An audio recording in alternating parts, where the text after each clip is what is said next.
Hay historias que no se cuentan para que sientas lástima, sino para que entiendas lo que cuesta mantener la fe cuando todo se cae. Si alguna vez diste todo por alguien y te pagaron con traición, esta historia es para ti. Respira hondo, apaga las luces y escucha. Nunca imaginé que 19 años pudieran terminar en menos de 10 minutos. Estaba sentado frente al escritorio del supervisor, con las manos sudadas, mirando el reloj como si pudiera detener el tiempo. Afuera, el ruido de las máquinas seguía igual, pero dentro de esa oficina todo era silencio. Él evitaba mirarme, solo movía papeles, respiraba hondo, y al final soltó esas palabras que aún me retumban en la cabeza. La empresa ha decidido dejarte ir. Así, sin más, sin una explicación real, sin un gracias por casi 2 décadas de trabajo. 19 años de madrugadas, de turnos extras, de espaldas rotas por cargar lo que otros no querían. Todo reducido a una frase burocrática. No entendí nada al principio. Pensé que era una broma, una confusión. Pregunté si había algún error, si tal vez era temporal, un despido masivo. Pero cuando me extendió el sobre con mi cheque final, sentí como algo se rompía dentro de mí. Era como si me hubieran arrancado el suelo. No solo era el trabajo, era mi historia, mi rutina, mi propósito. Mi vida giraba en torno a ese lugar. Había llegado cuando todavía era un muchacho, sin inglés, sin papeles, sin nada más que el deseo de mandar dinero a casa y prometerme que algún día regresaría con orgullo. Mientras firmaba los papeles, vi en el reflejo del vidrio al tipo que estaba parado detrás. Luis, mi compañero, mi supuesto amigo, el mismo que me ayudaba con las cajas, el que almorzaba conmigo cada día. Tenía una mirada que no supe leer, hasta más tarde. En ese momento solo pensé que venía a darme apoyo, pero no dijo nada. No se acercó, solo observó con una expresión que, si ahora lo pienso bien, tenía algo de satisfacción escondida. El supervisor me dio una palmadita en el hombro, fingiendo empatía. Las cosas cambian, hermano. No es personal, pero sí lo era. Lo sentí en el estómago, porque en esa empresa nadie era despedido sin motivo, y menos alguien con mi récord. Nunca falté, nunca me quejé, nunca rechacé una hora extra. Si había que limpiar el turno de noche o cubrir una emergencia, ahí estaba. Fui el que enseñó a los nuevos, el que conocía cada rincón del almacén. Y, sin embargo, era yo el que salía por la puerta como un ladrón. Salí con una caja de cartón entre los brazos. Adentro, solo unas fotos, una taza vieja con mi nombre y un par de guantes gastados. El viento afuera estaba helado. Era otoño, pero el aire pesaba como invierno. Caminé hasta el estacionamiento sin saber a dónde ir. Tenía la sensación de que todos me miraban, aunque nadie levantó la vista. El ruido de los montacargas seguía, igual que siempre, como si el mundo no se hubiera dado cuenta de que el mío acababa de detenerse. Encendí el motor de mi camioneta y me quedé allí, mirando la entrada de la empresa. 19 años. 19 navidades sin ver a mi madre. 19 cumpleaños que pasé trabajando para enviar algo a casa. Cerré los ojos y recordé la primera vez que crucé esa puerta, con una caja de herramientas prestada y la ilusión de empezar algo grande. Me juré que algún día iba a llegar lejos, y lo hice, hasta que alguien decidió borrarme. Esa noche no pude dormir. Llamé a mi hermana en Michoacán, tratando de sonar tranquilo, pero la voz me temblaba. No pasa nada, solo están reduciendo personal, le dije. Mentira. No quería preocuparla. Pero mientras hablaba, sentía una presión en el pecho, un presentimiento oscuro. Algo no cuadraba. Había escuchado rumores en las últimas semanas, comentarios sueltos, miradas raras, y ahora todo tenía sentido. El despido no era casualidad, fue planeado, y aunque todavía no lo sabía con certeza, algo en mi instinto ya me lo gritaba. Luis había tenido algo que ver. Pasé la madrugada entera revisando cada conversación, cada gesto, cada detalle de los últimos meses, y empecé a ver señales que antes no quise ver. Comentarios suyos sobre cómo la empresa ya no valora a los viejos, bromas sobre mi salario, preguntas sobre mis horas extras. Recuerdo que una vez, entre risas, me dijo: «Tú confías demasiado, viejo. Un día te van a clavar el cuchillo y ni te vas a enterar». No le di importancia. Pero esa frase, ahora, se me clavaba como una daga en la memoria. Cuando amaneció, miré mis manos y me di cuenta de que estaban vacías por primera vez en muchos años. No tenía uniforme, ni tareas pendientes, ni un horario que cumplir. Solo una mezcla de rabia, miedo y tristeza que no sabía cómo controlar. Afuera, el sol salía lento sobre los techos industriales, tiñendo todo de un color anaranjado que me recordó los amaneceres de mi pueblo. Y ahí, en medio del silencio, entendí que ese era el final de una vida que me había costado construir. Pero también, sin saberlo, el inicio de otra historia, mucho más oscura. Porque a veces el verdadero enemigo no está en la frontera. Está sentado a tu lado, comiendo contigo todos los días, esperando el momento exacto para venderte por envidia. Decían que aquí todo era posible, que si trabajabas duro, el país te recompensaba, que el llamado sueño americano era cuestión de paciencia, de sacrificio, de no rendirse. Y yo me lo creí. Me lo tatué en el alma, porque cada billete que enviaba a México era una prueba de que estaba ganando, aunque en realidad me estuviera perdiendo a mí mismo. Cada viernes era igual. Salía del turno con la espalda molida y los dedos entumecidos, pero con una sonrisa que solo se entiende cuando uno creció sin nada. Caminaba hasta la agencia de envíos, contaba los dólares una y otra vez y los guardaba en un sobre doblado. En el formulario escribía el nombre de mi madre, María Herrera de Cruz. En la sección de mensajes siempre ponía algo breve, casi automático. Con cariño, para todos. Al principio mandaba 100, luego 200, después 300. Llegué a mandar hasta $500 algunos meses, sin dejarme nada.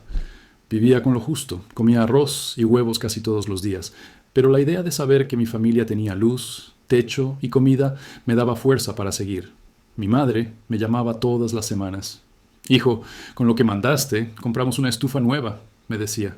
O «Tu sobrino ya tiene su uniforme para la escuela». Yo sonreía, pero por dentro sentía una mezcla de orgullo y vacío. Era feliz de ayudarlos, pero también dolía saber que todo lo que yo construía estaba allá, no aquí. Que mis mejores años los estaba dejando en una tierra que no era mía, para sostener una casa que ya casi no recordaba cómo olía. En 2013 logré pagarle a mi hermana los estudios de enfermería. Fue el año que más trabajé, casi sin descansos. 14 horas diarias, sin días libres por meses. Ganaba lo suficiente para mantenerlos, pero no para vivir. Tenía una cama vieja, un cuarto alquilado, una vida que cabía en una maleta. Pero cuando hablaba con ellos, fingía estar bien. «Estoy ahorrando para el negocio, pronto regreso», repetía una y otra vez. Pasaban los años y el regreso se volvía un espejismo. Luis siempre se burlaba de eso. «Tú nunca vas a regresar, hermano. Allá ya no hay nada para ti», me decía entre risas, pero con un tono que no era del todo broma. «Tú ya eres de aquí, aunque no te quieran». Yo le respondía que él no entendía, que uno no deja de ser de donde aprendió a sangrar. Pero tal vez tenía razón, porque con el tiempo me di cuenta de que en México ya hablaban de mí como del americano, el que manda dinero, el que trabaja sin parar, el que está triunfando. Ninguno sabía que dormía solo, que comía frío, que a veces lloraba sin ruido para no despertar a los demás. Empecé a medir mi vida en giros de remesas. Cada recibo era una pequeña victoria. Tengo guardado uno del 2015. Monto enviado, 420. Tarifa, 12 Morseverum. Esos números me parecían poesía. Eran mi forma de decir estoy vivo, pero también mi cadena, porque cada dólar que mandaba era una razón más para no volver con las manos vacías. Recuerdo un día en especial, era el cumpleaños de mi madre. Le mandé $600, el envío más grande que había hecho. Cuando la llamé, lloraba de alegría. «Hijo, no tenías que hacerlo, pero gracias, Dios te bendiga». Me dijo que iba a comprar una lavadora, que por fin ya no tendría que lavar a mano. Yo colgué el teléfono con el pecho lleno, pero esa noche, mientras cenaba solo frente a la ventana, me di cuenta de que no me quedaban más de $40 para mí, $40 para todo el mes. Pero aún así, me sentí rico. Luis me acompañaba muchas veces a la agencia. Me miraba llenar los formularios y me decía, «Hermano, tú sí eres noble, pero cuidado, la gente abusa del que da demasiado». Yo me reía, pensaba que lo decía por cariño. Ahora entiendo que esas palabras eran advertencias disfrazadas, o quizás celos, porque mientras yo me desvivía por mi familia, él vivía el presente, gastaba, salía, se divertía. Y cada vez que me veía con mis sobres y mis cuentas me decía, «Tú sigues viviendo para otros, ¿cuándo vas a vivir para ti?». A veces lo pensaba, pero no sabía cómo hacerlo. Ya no tenía otra identidad más que la del que trabaja y manda. Me había convertido en un fantasma productivo, alguien que existía solo para sostener lo que amaba desde lejos. Y así pasaron 19 años, 19 giros, 19 diciembres, 19 sacrificios escondidos bajo sonrisas. Pero el sueño americano también tiene su factura. Llega el día en que descubres que no era un sueño, sino una deuda que nunca termina de cobrarse. Y esa factura me llegó el día que perdí el trabajo, cuando todo se desmoronó y tuve que mirar atrás y preguntarme si todo ese esfuerzo había sido en vano, porque en los sobres que envié nunca cabía mi soledad, ni el tiempo perdido, ni los amigos falsos que se disfrazaban de hermanos. Fue entonces cuando entendí que lo que yo llamaba sacrificio, otros lo llamaban ingenuidad. Y entre esos otros estaba él. Luis llegó como una ráfaga de aire fresco en una fábrica donde todo olía a sudor, aceite y cansancio. Era carismático, hablador, el tipo de persona que convierte cualquier silencio en una conversación. Desde el primer día me cayó bien. Tenía algo que me recordaba a mi primo menor, esa energía alegre, esa manera de bromear incluso cuando el cuerpo ya no aguanta. Me pidió ayuda para aprender a manejar las máquinas, y yo, que siempre fui paciente, se la di sin pensarlo. Así empezó todo. Una amistad que en ese momento parecía sincera, casi fraterna. Compartíamos los descansos, los almuerzos, las quejas del turno nocturno. Él traía tortillas recién hechas que su esposa preparaba, y a veces me compartía un par. Yo llevaba café fuerte en un termo que ya tenía más años que yo en este país. Con el tiempo, dejamos de ser solo compañeros. Nos convertimos en algo más cercano. Nos cubríamos las espaldas cuando el supervisor rondaba. Nos avisábamos de inspecciones y hasta llegamos a compartir los mismos sueños. Comprar una casa, ahorrar, mandar dinero a los nuestros. A veces, después del trabajo, nos quedábamos afuera fumando. Luis siempre tenía una historia nueva, que si su primo había conseguido papeles, que si su vecino había ganado la lotería, que si él algún día iban a abrir su propio taller. Yo lo escuchaba y sonreía, porque en sus palabras veía reflejado al hombre que yo fui cuando llegué. Todavía creía que bastaba con trabajar duro. Cuando mi madre enfermó en 2018, Luis fue el primero en ofrecer ayuda. «Hermano, no estás solo», me dijo, dándome una palmada en la espalda. Me prestó dinero sin que yo se lo pidiera. Eso me conmovió. Pensé que era una bendición tener a alguien así, en un país donde la gente cambia de cara cada semana. Lo invité a cenar en mi cumpleaños, y brindamos con cerveza barata por otros 19 años de amistad y trabajo. Ahora esas palabras suenan como una maldición. Con el tiempo empezó a notar cosas que antes no mencionaba. Me decía, «A ti te pagan más, ¿verdad? Porque llevas aquí más tiempo». Yo le explicaba que no, que apenas unos centavos más por hora, pero insistía, «Algo te deben dar. Tú eres de confianza». También empezó a preguntarme cuánto mandaba a México, cuánto ahorraba, si tenía pensado regresar. Yo, ingenuo, le contaba todo. Le enseñaba las fotos que mi hermana enviaba, la casa pintada, el techo nuevo, mi madre sonriendo con su lavadora. Él las miraba en silencio, con una sonrisa tensa. Ahora me doy cuenta, en sus ojos no había admiración, había cálculo. Una vez me dijo algo que me quedó clavado. «El problema contigo, viejo, es que no sabes lo que vales, y por eso los demás te pisan». En ese momento lo tomé como una frase de aliento. Hoy sé que era un diagnóstico, y él fue quien me pisó al final. En 2020, cuando empezó la pandemia, la fábrica cambió por completo. Redujeron personal, cerraron turnos, y el miedo se volvió rutina. Luis y yo seguimos trabajando, los dos considerados esenciales. En esos meses, me aferré más a nuestra amistad. Él era mi única compañía real. Comíamos juntos, separados por 2 metros, pero seguíamos hablando de todo. Sin embargo, noté un cambio. Llegaba de mal humor, se quejaba de los jefes, decía que nos explotaban, que ya era hora de que alguien hablara. Yo le pedía calma. «No vale la pena buscar problemas», le decía. Él me respondía, «Eso dices tú porque ya tienes tu lugar asegurado». Y esa frase me dolió más de lo que imaginé. Un día escuché, sin querer, una conversación entre él y el supervisor. Estaban cerca del almacén, y mi nombre salió varias veces. Luis hablaba en voz baja, pero pude entender lo suficiente. Decía que yo había estado manipulando horas extras, que usaba el tiempo de otros para sumar las mías. Me quedé helado. No quise creerlo.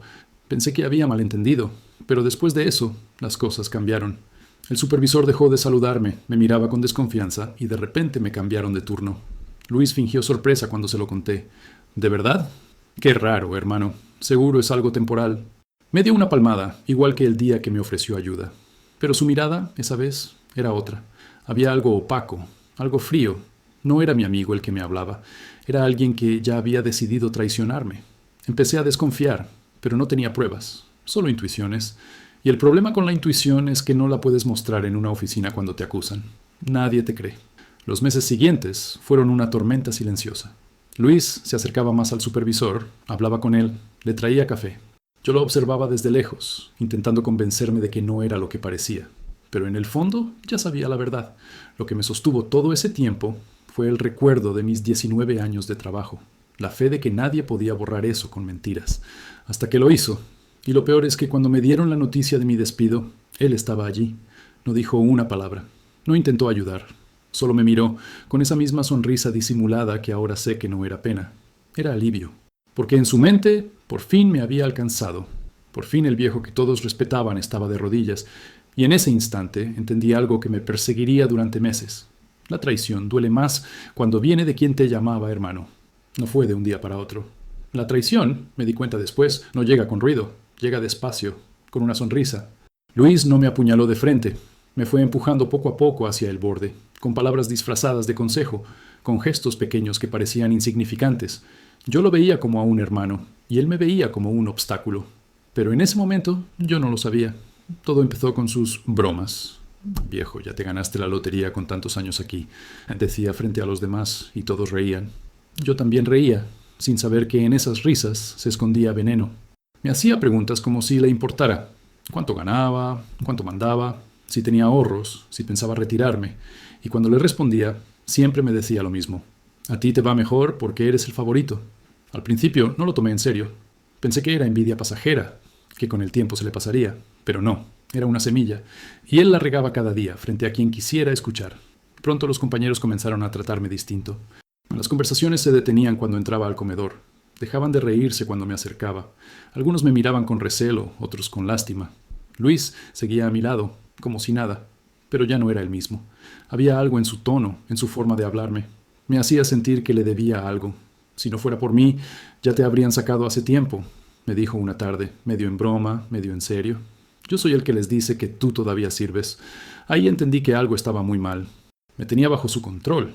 No necesitaba gritarme ni amenazarme. Bastaba con su presencia, con esa falsa lealtad que me hacía sentir culpable de dudar. Me manipulaba con cuidado, como quien gira una llave sin que la cerradura haga ruido. Me hacía creer que él era mi salvación, cuando en realidad era quien me estaba enterrando. Comenzó a pedirme favores que antes no pedía. Que si podía cubrirle el turno, que si podía firmar por él cuando llegaba tarde, que si podía prestarle mi identificación para una entrega. Lo hacía solo por esta vez, me decía. Y yo accedía, porque era mi amigo. Porque me había ayudado cuando mi madre estuvo enferma, porque uno no desconfía de quien te comparte su comida y te llama hermano. Hasta que un día me pidió algo más grande. Viejo, necesito que me cubras el fin de semana, pero pon tus horas como si fueran mías. ¿Sí? Yo te lo pago después. Me negué. No me parecía correcto. Pero él insistió. Por favor, hermano, es que tengo que cuidar a mi hijo. Lo pensé. Al final, accedí. No quería dejarlo mal. No imaginé que ese pequeño favor se convertiría en mi condena.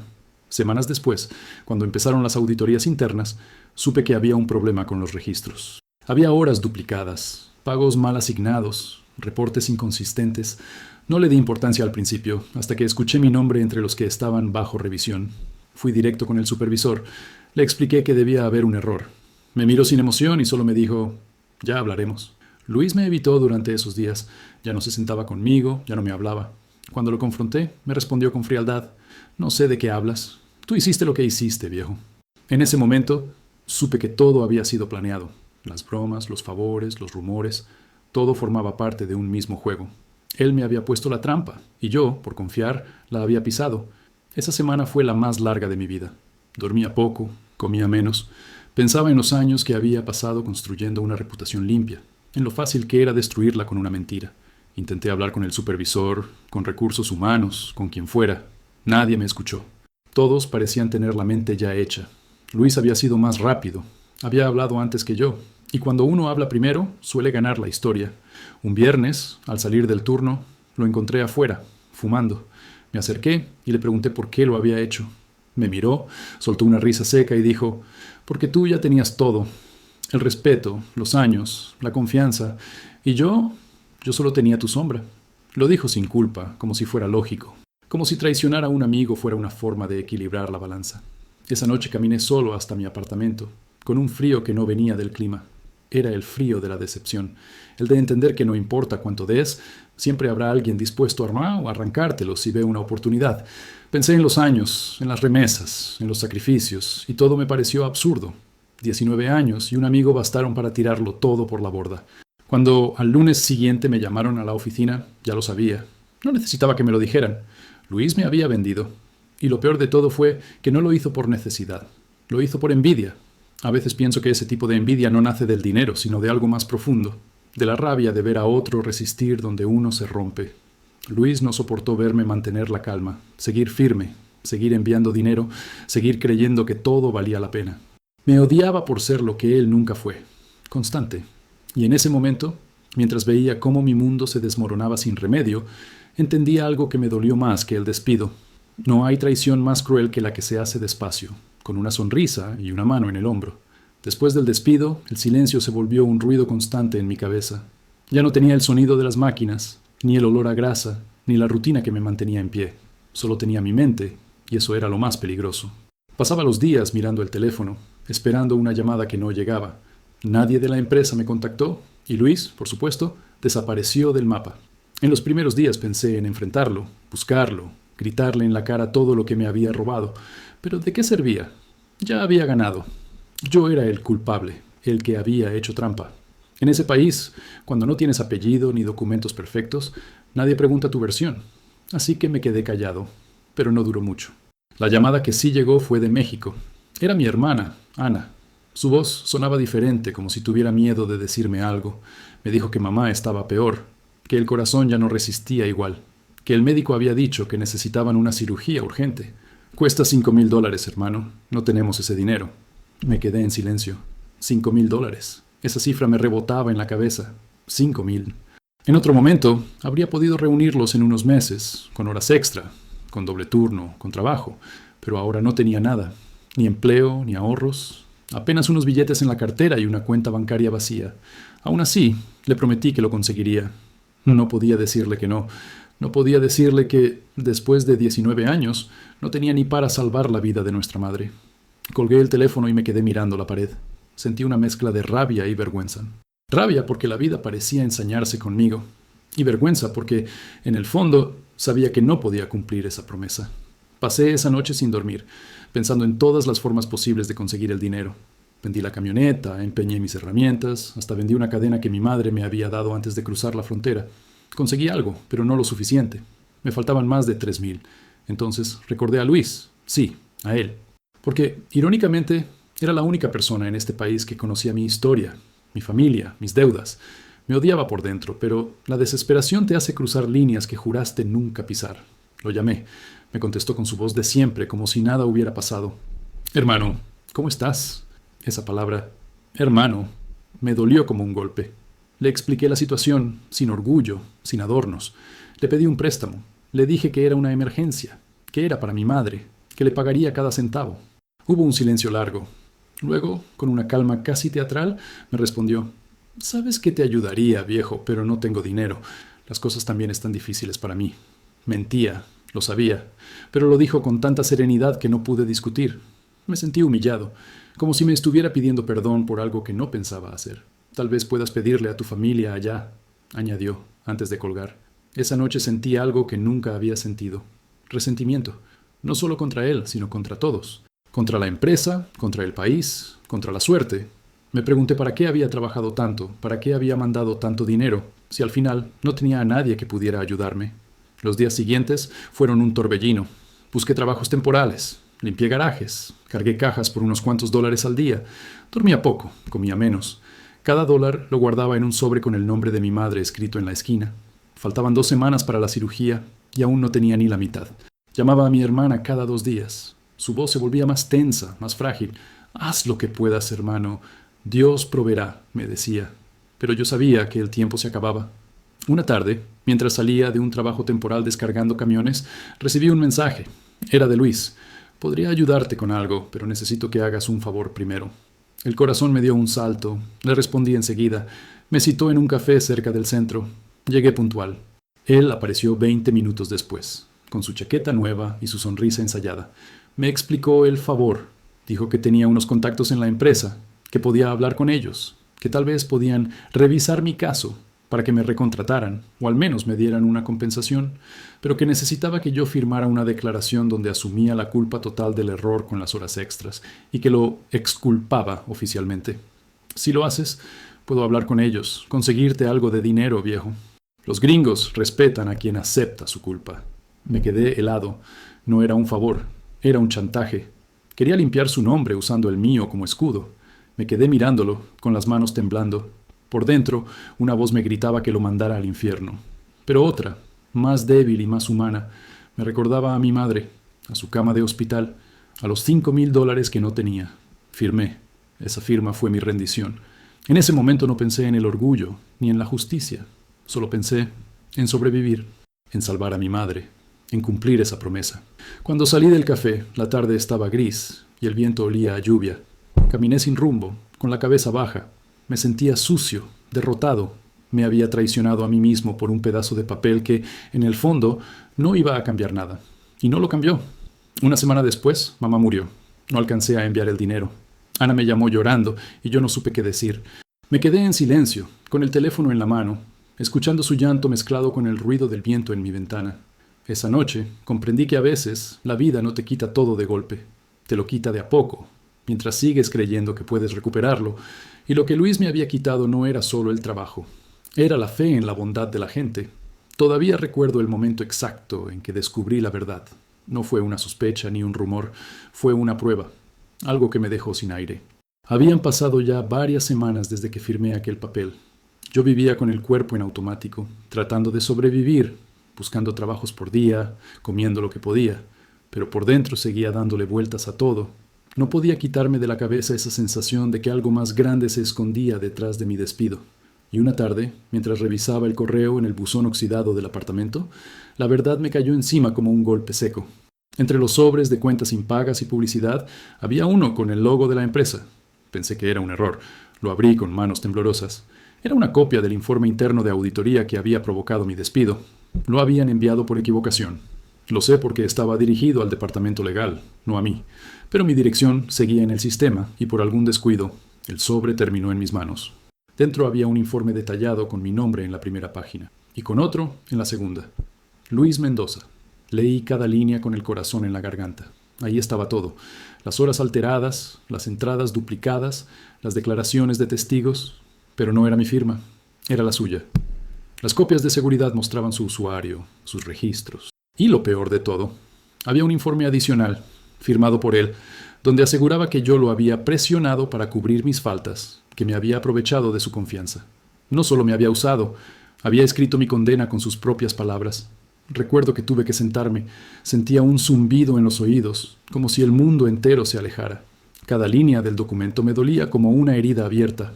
Lo había planeado todo desde el principio. Cada favor, cada gesto amable, cada palabra.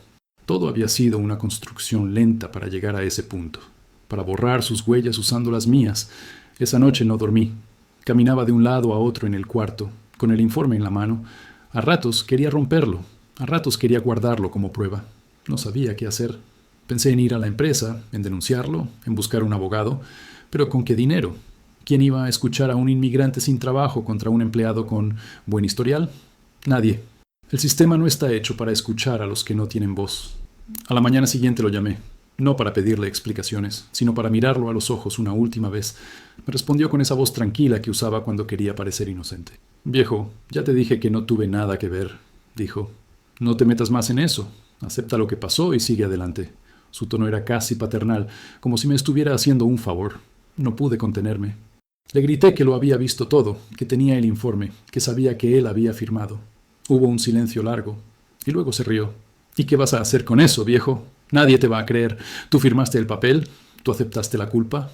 Me quedé mudo. Tenía razón. No tenía cómo defenderme. En ese momento sentí algo dentro de mí romperse. Ya no era solo dolor, era odio, pero un odio frío, silencioso, el tipo de odio que no te deja dormir. Durante semanas viví como un fantasma. No hablaba con nadie. Apenas salía. Me despertaba en mitad de la noche con el corazón acelerado, imaginando su risa, su voz. Había algo perverso en su calma. Él seguía trabajando allí. Yo lo sabía porque un excompañero me lo confirmó. Luis está bien, incluso lo ascendieron. Lo ascendieron. Lo premiaron por destruirme. Fue en ese punto cuando empecé a beber. No mucho al principio, solo para dormir, luego un poco más. El alcohol apagaba el ruido de mi cabeza, pero también me hacía más consciente de mi vacío. Pasaba las madrugadas mirando el techo, imaginando cómo habría sido si no lo hubiera conocido, si hubiera guardado silencio, si hubiera desconfiado a tiempo. Pero ya era tarde. Un día, mientras caminaba hacia un supermercado barato para comprar pan, lo vi. Estaba afuera, riendo con otros compañeros. Llevaba la misma chaqueta que usaba cuando me pidió el favor de firmar aquel papel. Me quedé parado al otro lado de la calle, mirándolo. Sentí un impulso irracional de cruzar y gritarle todo, de decirle lo que me había costado su mentira. Pero algo dentro de mí me detuvo. Lo observé unos segundos más, respiré hondo y seguí caminando. No porque lo hubiera perdonado, sino porque entendí que él ya había ganado la parte más importante, mi paz. Esa noche me senté frente al espejo y me obligué a mirarme. El rostro cansado, las ojeras profundas, las manos temblorosas.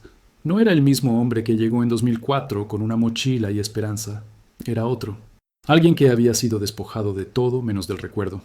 Y entonces lo entendí. La traición no termina cuando el otro te hiere. Termina cuando tú dejas que esa herida se vuelva tu identidad. Luis me había quitado el trabajo, la reputación, el sueño americano, pero no podía quedarse con mi historia. Esa seguía siendo mía. Guardé el informe en una caja de zapatos, junto con los recibos de remesas, las fotos de mi madre y la carta de despido. No como prueba para nadie, sino como testimonio. Porque algún día, cuando alguien me preguntara qué se siente ser traicionado, quería poder mostrarle esas hojas y decirle, esto se siente. La vida me había enseñado que el fuego más doloroso no viene de los enemigos, sino de las manos en las que uno confía. Y esa cicatriz ya nunca se borraría. Después de descubrir la verdad, algo dentro de mí se apagó. No fue una explosión, fue un silencio profundo, como si el mundo se hubiera quedado sin sonido. Todo lo que me daba sentido, mi trabajo, mis rutinas, mis metas, desapareció. Me levantaba por inercia, comía por costumbre, respiraba porque el cuerpo lo hacía solo. Pero vivir, ya no vivía. Los días empezaron a mezclarse. Me convertí en un hombre invisible. En la calle nadie me miraba. En el mercado, la gente me empujaba como si no existiera. Conseguía trabajos por día, limpiar patios, cargar muebles, recoger basura. Pagaban poco, en efectivo, sin preguntas. Cada dólar era una batalla. Pero más que el cansancio físico, lo que me dolía era el vacío. Sentía que todo lo que había construido durante 19 años se había evaporado, como si nunca hubiera existido. Intenté buscar otro empleo estable, pero en cada formulario había una pregunta que me perseguía. ¿Por qué dejó su anterior trabajo? Mentía, claro. Decía que fue una reestructuración, que la empresa cerró un departamento. Pero las referencias matan. Nadie quiere contratar a alguien que trae sombra. Y la mía pesaba demasiado. Empecé a atrasarme con la renta. El casero, un viejo que apenas hablaba inglés, venía a tocar la puerta cada semana. «Money, amigo, money». Yo le prometía que pronto, que solo necesitaba unos días más. Un mes después, me pidió las llaves. Tuve que irme con una maleta y una caja con lo poco que me quedaba. Dormí unos días en la casa de un conocido, luego en el sofá de otro, hasta que un día ya no hubo nadie más. Terminé durmiendo en mi camioneta vieja, la misma que había pensado vender, pero que al final se convirtió en mi refugio. El invierno llegó temprano ese año. Las noches eran crueles. Encendía el motor solo unos minutos para calentar el interior, pero tenía que apagarlo rápido para no gastar gasolina. Usaba 3 chaquetas encima, 2 pares de calcetines y un gorro que me había regalado un compañero hacía años. A veces me quedaba dormido con los dientes apretados de tanto frío. Otras, simplemente miraba el techo del auto y pensaba en mamá, en su voz, en cómo me diría que no me rindiera. Pero ¿cómo no rendirse cuando ya lo perdiste todo? Una mañana me despertó el sonido de una sirena. Golpearon la ventana. Eran 2 agentes. Me pidieron los documentos. Les mostré la licencia vencida y un número de seguro antiguo. Me preguntaron por qué dormía allí. Intenté explicar, pero uno de ellos apenas me escuchó. Tomó mi identificación y la revisó con una linterna. ¿Tienes residencia vigente?, preguntó el otro. Me quedé callado. Sabía que el permiso temporal que obtuve en 2011 había expirado hacía meses y que no había podido renovarlo por falta de trabajo. Me hicieron bajar. Me revisaron la camioneta. No encontraron nada, pero igual me dijeron que debía acompañarlos. No me esposaron, pero su tono no dejaba lugar a dudas. Era una detención preventiva. En el trayecto hacia la estación, miraba las luces de la ciudad por la ventana del patrullero. Chicago seguía igual, fría, gris, indiferente. Pensé en los millones de luces, cada una vida, una historia. Y la mía, en ese momento, parecía a punto de apagarse. En la celda, el tiempo se detuvo. No sabía si era de día o de noche. El olor a humedad y desinfectante me revolvía el estómago. Había otros hombres ahí, algunos más jóvenes, otros viejos como yo, todos con la misma mirada vacía. Nadie hablaba, solo el sonido de la puerta metálica cuando se abría para contar o servir comida. Pasé 3 días así, esperando noticias, sin saber si me iban a deportar, sin saber nada. Pensaba en todo lo que había hecho para evitar ese destino. Los años trabajando como un animal, las remesas, el miedo constante a ser detectado, las esperanzas de quedarme legalmente. Y ahora estaba ahí, encerrado, sin poder probar que merecía otra oportunidad. Me di cuenta de que nunca fui libre. Ni cuando trabajaba 16 horas, ni cuando mandaba dinero a casa, ni cuando creía que tenía un hermano en quien confiar. Siempre fui un invitado con fecha de salida. El tercer día, un oficial me llamó por mi nombre. Me dijo que tenía una audiencia en 2 semanas, que debía presentarme con un abogado si quería apelar. No tenía dinero para uno. Me dieron un papel con la dirección de un centro comunitario que ayudaba a inmigrantes. Cuando salí, llevaba el mismo abrigo, pero pesaba el doble. Caminé por las calles heladas con el papel en la mano, sin rumbo, sin hogar, sin esperanza. Esa noche dormí en un refugio improvisado. Un voluntario me ofreció sopa caliente y me preguntó mi nombre. Mateo, respondí, casi sin voz. Hacía años que nadie me llamaba así. En la fábrica todos me decían Matt, más fácil, más corto. Escuchar mi nombre completo fue como un golpe de realidad. Me recordó quién era antes de todo esto, antes del trabajo, antes del exilio, antes de Luis. Y ahí, con la sopa entre las manos, entendí que no había caído en un día, que la caída había empezado hace años, cuando empecé a creer que el valor de un hombre se mide por lo que puede cargar, no por lo que puede resistir. A veces, el verdadero derrumbe no es perderlo todo, es darte cuenta de que nunca tuviste nada realmente tuyo. Aún puedo oír el golpe seco en la puerta de metal aquella madrugada. Eran las 4 y algo cuando escuché los pasos en el pasillo del refugio. Pensé que era otro voluntario o alguien buscando café, pero no. 2 agentes entraron con linternas, pronunciando mi nombre con ese acento áspero que desfigura las sílabas. Mateo Alejandro Herrera Cruz. Sentí el estómago apretarse.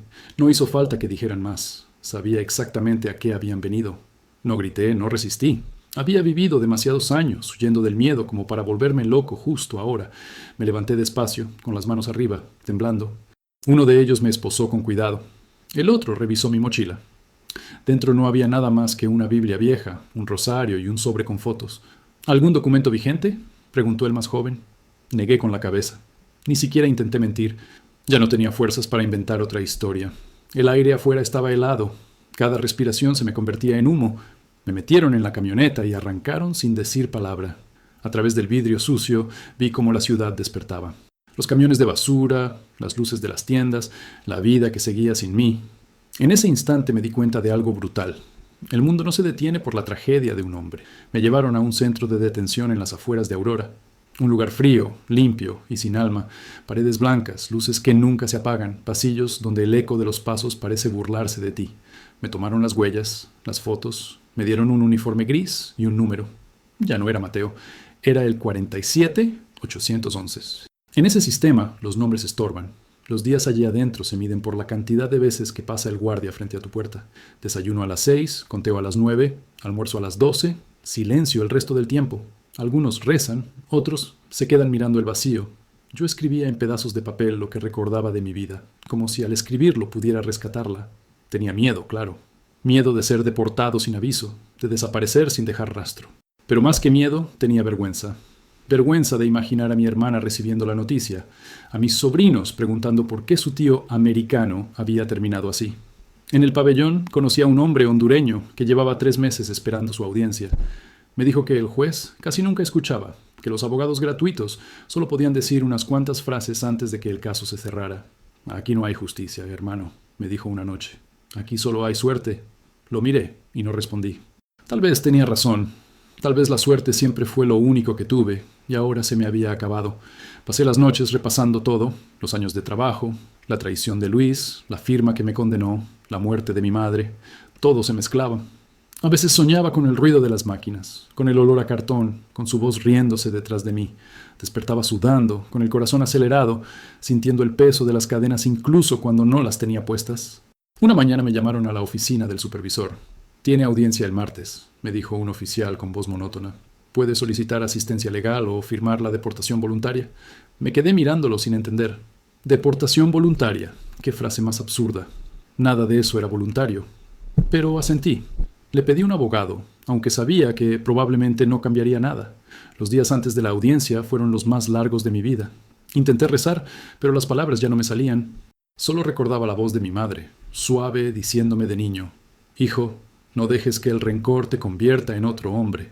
Pensé en eso una y otra vez, en cómo la vida puede romperte tanto que ni siquiera recuerdas quién eras antes de odiar. El martes llegó.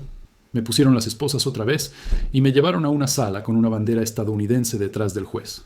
Había un intérprete, un abogado público que apenas me conocía y una carpeta llena de papeles que definían mi destino.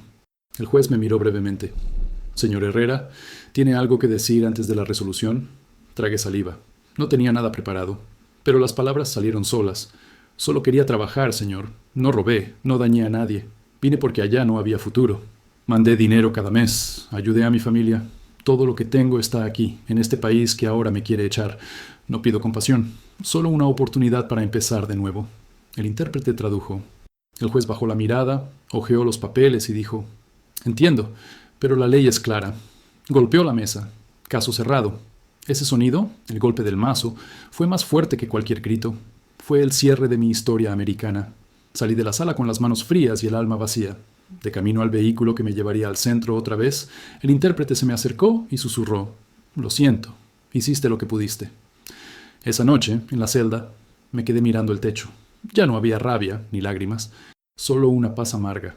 Había perdido todo: el trabajo, los papeles, el país, el futuro. Pero dentro de mí, algo muy pequeño, casi invisible, todavía respiraba. Tal vez era orgullo, tal vez era la certeza de que, a pesar de todo, seguía siendo un hombre. Porque al final, ni las esposas, ni los jueces, ni la traición pueden quitarte eso. El día de la audiencia amaneció gris, como si el cielo también supiera que algo iba a terminar. El aire estaba pesado, cargado de esa calma que precede a las tormentas. Nos despertaron antes del amanecer. «Levántense, hoy hay transporte», gritó un guardia. Nadie preguntó a dónde. Todos sabíamos lo que significaba. ¿El día del juicio o el día del fin? Nos subieron a un autobús blanco, con las ventanas cubiertas por rejas. Íbamos en silencio, esposados de pies y manos. Algunos rezaban en voz baja, otros miraban al suelo. Yo iba en la tercera fila, con el corazón latiendo tan fuerte que parecía que todos podían oírlo. Miraba el reflejo en el vidrio. Un rostro envejecido, los ojos hundidos, la barba crecida. No me reconocía. En ese reflejo ya no estaba el hombre que cruzó la frontera lleno de sueños. Estaba el que había sido tragado por ellos. El tribunal de inmigración quedaba en un edificio gris, sin alma, como todos los lugares donde se decide el destino de los que sobran. Nos bajaron uno por uno, y el frío nos golpeó en la cara como un recordatorio. No perteneces aquí. Nos metieron a una sala de espera helada, donde un televisor sin sonido mostraba noticias que no hablaban de nosotros. En la pared, una bandera americana colgaba como un testigo indiferente. Cuando me llamaron por nombre, el mundo se me volvió lento. Entré a la sala. El juez, un hombre de unos 60 años, revisaba papeles sin levantar la vista. A su lado, el intérprete ajustaba los auriculares. El abogado público, un joven pálido con traje arrugado, me hizo un gesto para sentarme. Todo era mecánico, como una cadena de montaje. Solo que lo que fabricaban allí no eran productos, sino despedidas. El juez empezó a hablar y el intérprete tradujo con voz neutra. El señor Herrera Cruz se encuentra en el país de manera irregular desde 2017. Fue detenido sin documentación vigente y con antecedentes laborales inconsistentes. ¿Desea decir algo antes de que se dicte la resolución? Tomé aire. Tenía las manos frías y la garganta seca. Pensé en mi madre, en mi hermana, en los 19 años de trabajo. Pensé en cada remesa, en cada turno, en cada amanecer de nieve y cansancio. Y entonces hablé. «Señor juez», dije, «yo no vine aquí a robar nada. Vine a trabajar. 19 años estuve en la misma empresa. Nunca falté un día. Mandé dinero a mi familia. Ayudé a mi madre hasta el último momento. Todo lo que tengo lo construí con mis manos. Lo perdí todo, sí, pero nunca hice daño a nadie. Solo quiero una oportunidad. Una más». El intérprete lo repitió en inglés, palabra por palabra. El juez levantó la vista por primera vez. Sus ojos no tenían odio, pero tampoco compasión, solo cansancio. Cansancio de ver demasiadas historias iguales. «Entiendo, señor Herrera», dijo, «pero la ley es la ley. No puedo basar mi decisión en emociones. Su permiso expiró hace años. No hay registro de renovación. Su caso de despido no cuenta con documentos que lo exculpen. Lo lamento. Su decisión es la deportación inmediata». Esa frase cayó sobre mí como un golpe seco. Sentí un vacío en el pecho, como si me hubieran arrancado el aire. El abogado bajó la cabeza. Ni siquiera intentó hablar. El intérprete tradujo la sentencia con un hilo de voz. Nadie en la sala se movió. Nadie miró a nadie. Solo el sonido del reloj marcando segundos que ya no me pertenecían. Cuando los guardias me hicieron levantar, el juez añadió algo en voz baja. «Espero que encuentre paz donde vaya, señor Herrera».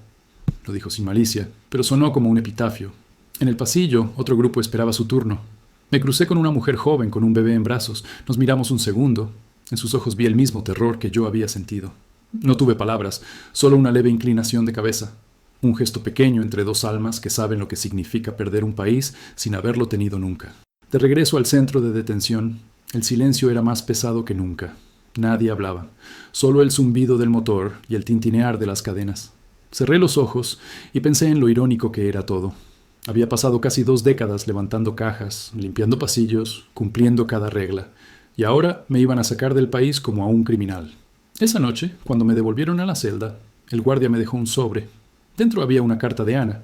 No sé cómo había logrado hacerla llegar. La abrí con manos temblorosas. La letra era torpe, llena de manchas de lágrimas. Hermano, te esperamos. No importa cómo ni cuándo llegues. Mamá estaría orgullosa de ti. No te sientas derrotado. Lo que hiciste por nosotros no se borra. Aquí seguimos, gracias a ti. Lloré por primera vez en mucho tiempo. Lloré en silencio, con la carta apretada contra el pecho. No por tristeza, sino por la verdad que había olvidado, que no había trabajado en vano, que mi valor no dependía de un permiso ni de un papel.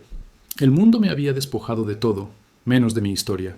Y eso, entendí, nadie podía deportarlo. La noche después de la audiencia fue distinta. Había un silencio que no era de derrota, sino de resignación. Ya no tenía nada que perder. Y esa certeza, curiosamente, me devolvía una forma extraña de calma. Pensaba en mi regreso a México, en llegar al pueblo con una maleta vacía y el rostro envejecido. No sabía si me recibirían con lástima o con amor. Tal vez ambas cosas. Me dormí con esa idea dando vueltas, sin saber que el destino, una vez más, tenía otros planes. 2 días después, un guardia me llamó por mi número. 47, venga conmigo. Lo seguí por un pasillo que olía a desinfectante y metal oxidado. Pensé que ya era la hora del traslado, pero me llevó a una oficina pequeña, con un escritorio y una mujer de cabello canoso revisando papeles. Tenía un acento mexicano suave, de esos que suenan a casa. Señor Herrera, soy la abogada comunitaria asignada a su caso. Mi nombre es Lucía Ramírez. La miré sin entender. Ya tuve audiencia, le dije. Ya está decidido. Sí, lo sé, pero recibimos información nueva. Dijo eso mientras sacaba de su carpeta un sobre con un sello del Departamento de Trabajo. Me lo extendió. Dentro había una copia del mismo informe que había recibido por error semanas atrás, el que demostraba que no era yo quien había falsificado las horas, sino Luis. Este documento llegó de manera anónima, explicó, y cambia completamente la naturaleza de su despido. Me quedé helado, no podía hablar. La miré como si no fuera real. ¿Alguien lo envió? Asintió. Sí. No sabemos quién, pero llegó directamente a nuestras oficinas con una carta que decía: ese hombre no merece ser deportado por lo que otro hizo. Mi corazón se aceleró. ¿Quién podía haber hecho eso? ¿Un compañero de trabajo? ¿Alguien que escuchó la historia? ¿El propio Luis, tal vez, consumido por la culpa? Nunca lo supe, pero por primera vez en mucho tiempo, una chispa de esperanza se encendió dentro de mí. Lucía me explicó que con esa prueba podía solicitar la reapertura del caso y suspender temporalmente la deportación. No era garantía, pero era una oportunidad. Vamos a pelear esto, dijo, con una convicción que me desarmó. Nadie había dicho esas palabras por mí en años. Sentí un nudo en la garganta. Gracias, susurré, casi sin voz. Los días siguientes fueron una mezcla de ansiedad y fe. Me interrogaban, revisaban documentos, me hacían firmar papeles. Cada mañana esperaba escuchar si el juez había aceptado la reapertura. El 19 de marzo, Lucía llegó con una sonrisa cansada. Lo logramos, dijo. La deportación queda suspendida hasta nueva revisión. No era libertad, pero era esperanza. Y después de tanto, eso bastaba. Pasé semanas más en el centro, colaborando con las entrevistas, recordando cada detalle del caso. Volví a sentirme vivo. Por las noches, escribía cartas que nunca envié. A mi madre, contándole que todavía estaba luchando. A Ana, diciéndole que no se preocupara. Incluso a Luis. Esa última carta fue la más difícil. No la escribí para insultarlo, sino para soltarlo. No te odio, puse. No porque no lo merezcas, sino porque el odio me haría seguir atado a ti, y ya no quiero eso. Un mes después, Lucía me comunicó que habían aceptado una solicitud de permiso humanitario temporal mientras revisaban el caso.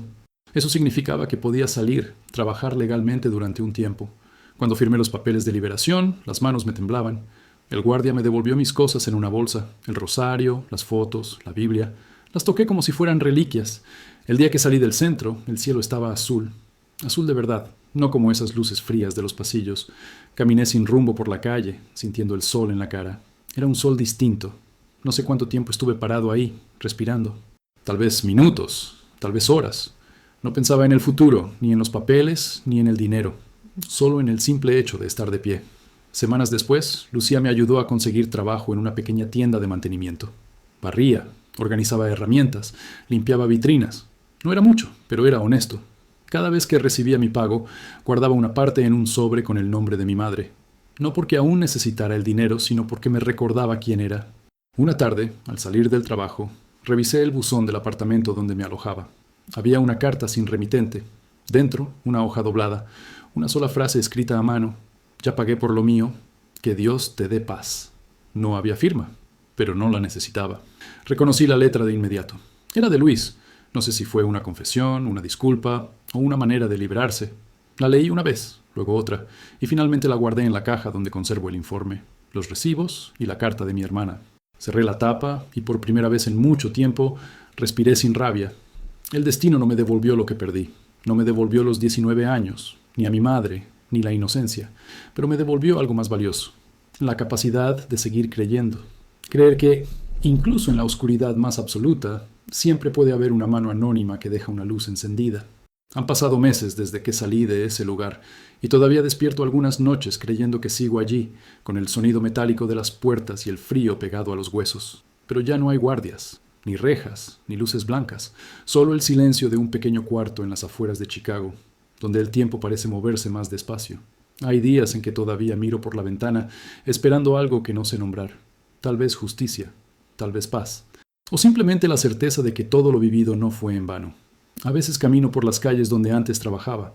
Paso frente a la fábrica y veo entrar a hombres con el mismo uniforme gris que usé casi 20 años. Algunos bajan la cabeza igual que yo lo hacía, otros fuman a escondidas, otros ríen para disimular el cansancio. Los miro y siento una mezcla extraña de nostalgia y ternura. No los envidio, los entiendo. Cada uno carga su propia historia de sacrificio, de silencios tragados, de esperanzas que nadie ve. Pienso en lo poco que se necesita para que el suelo se abra bajo los pies. Un rumor, una firma, una envidia. Eso basta para borrar una vida. Mi nueva rutina es simple. Trabajo medio turno en la tienda, vuelvo a casa, preparo café y escribo. Escribo todo lo que recuerdo. Los años en la fábrica, la voz de mamá al teléfono, la risa falsa de Luis, los nombres de los hombres que conocí en el centro de detención. No lo hago para que alguien me lea. Lo hago para no olvidar. Porque olvidar sería permitir que todo eso me haya pasado para nada. A veces, cuando la noche está tranquila, tomo el rosario y rezo sin palabras. No pido nada, solo agradezco. Agradezco seguir respirando. Agradezco el día en que esa abogada apareció sin que yo la buscara. Agradezco la carta de Ana, que aún guardo doblada dentro de la Biblia. Y sí, aunque me cueste admitirlo, agradezco incluso a Luis, porque gracias a su traición entendí lo que realmente soy cuando me quitan todo. Un hombre que, aún roto, sigue de pie. He aprendido que la dignidad no depende del trabajo que uno tenga, ni del dinero que mande. La dignidad vive en las cosas pequeñas, en decir la verdad aunque nadie te escuche, en cumplir una promesa aunque te cueste todo, en seguir siendo decente cuando el mundo te empuja a la rabia. Eso es lo que queda de un hombre cuando todo lo demás se derrumba. Hace poco, Lucía me ayudó a solicitar un permiso de residencia humanitaria. Tal vez me lo aprueben, tal vez no. Ya no vivo pendiente de eso. Si me toca regresar, lo haré con la cabeza alta. No regresaré como el que fracasó, sino como el que sobrevivió. En mi pueblo hay una colina desde donde se ve todo el valle. A veces imagino volver allí, sentarme en la tierra y cerrar los ojos. No para olvidar el norte, sino para perdonarlo. En las noches de frío todavía sueño con mamá. Siempre aparece joven, con el cabello recogido y esa sonrisa cansada. Me dice que todo está bien, que ya descansó, que deje de cargar culpas que no me pertenecen. Despierto con el corazón apretado, pero también con un alivio suave, como si de verdad me hubiera hablado. Tal vez lo hace, tal vez los muertos encuentran la forma de quedarse cerca cuando uno los necesita. Un domingo, caminando de regreso a casa, pasé por una iglesia pequeña. En la puerta había un cartel que decía «Misa por los que cruzaron fronteras». Entré. Había poca gente, pero el aire olía a pan recién horneado y cera derretida.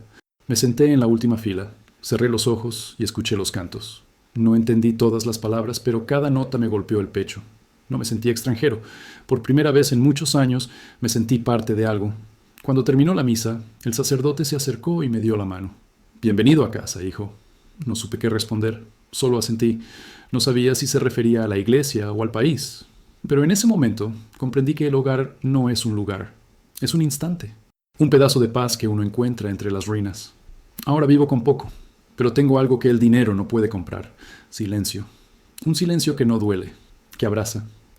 A veces me quedo horas mirando el amanecer desde la ventana, con un café tibio entre las manos, escuchando cómo el mundo vuelve a empezar sin pedirme permiso. Y pienso en todo lo que perdí. Sí, pero también en lo que quedó. Quedó mi historia. Quedó mi nombre, quedó la voz de mi madre diciendo «Aguanta un poquito más, hijo». Quedó el amor que mandé en cada remesa. Quedó el recuerdo de cada amanecer de nieve que no me rindió. Y eso, al final, es suficiente, porque un hombre no se mide por lo que el mundo le quita, sino por lo que sigue siendo cuando ya no tiene nada. Y aunque me hayan deportado de sus fábricas, de sus oficinas y de sus fronteras, no pudieron deportarme de mí mismo.